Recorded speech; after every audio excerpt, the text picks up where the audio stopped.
Qui est-il ce Jésus pour que même le vent et la mer lui obéissent? Une question légitime que se posaient les disciples et qui se pose encore aujourd'hui puisque tout le monde se demande qui est-il ce Jésus-Christ? Qui est-il cet homme divin ou ce Dieu humain?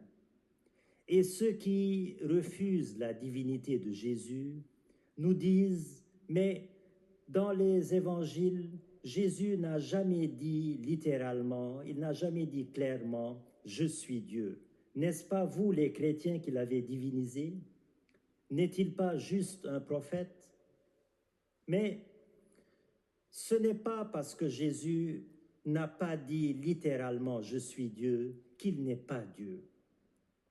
Quand on voit quelqu'un travailler le bois dans son atelier, on en déduit qu'il est menuisier sans qu'il ait besoin lui-même de dire qu'il est menuisier. Quand on voit quelqu'un réparer des montres, des horloges dans son atelier, on en déduit qu'il est horloger sans qu'il ait besoin lui-même de dire expressément qu'il est horloger. Quand on voit Jésus poser des actes divins par sa propre autorité, notamment pardonner des péchés, expulser des démons, ressusciter des morts, calmer la tempête, c'est-à-dire agir sur les forces de la nature, eh bien, on en déduit qu'il est Dieu sans qu'il ait besoin lui-même de dire littéralement qu'il est Dieu.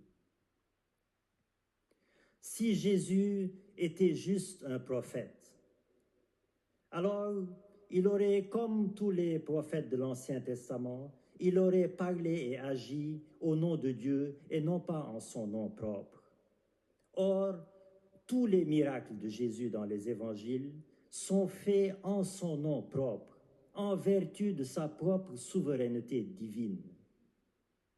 Au lépreux, il ne dit pas « Dieu, purifie-le », il dit « Je le veux, sois purifié ». Au fils de la veuve de Naïm, il ne dit pas « Dieu, relève-le d'entre les morts », il lui dit « Jeune homme, je te l'ordonne, lève-toi ».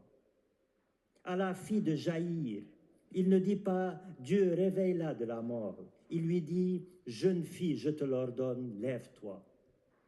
À la tempête, il ne dit pas « Dieu, calme-la », il interpelle lui-même la tempête et le calme revient.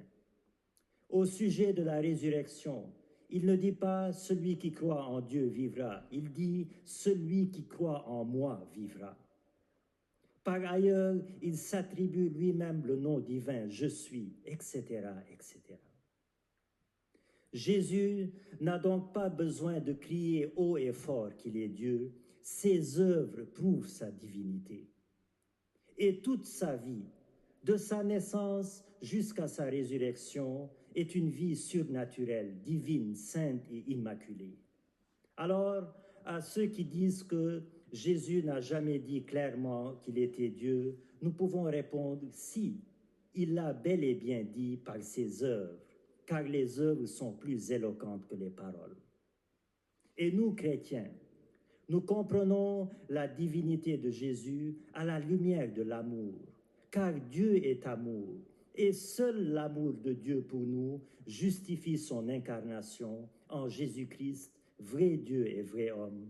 À lui soit la gloire et l'honneur pour les siècles des siècles.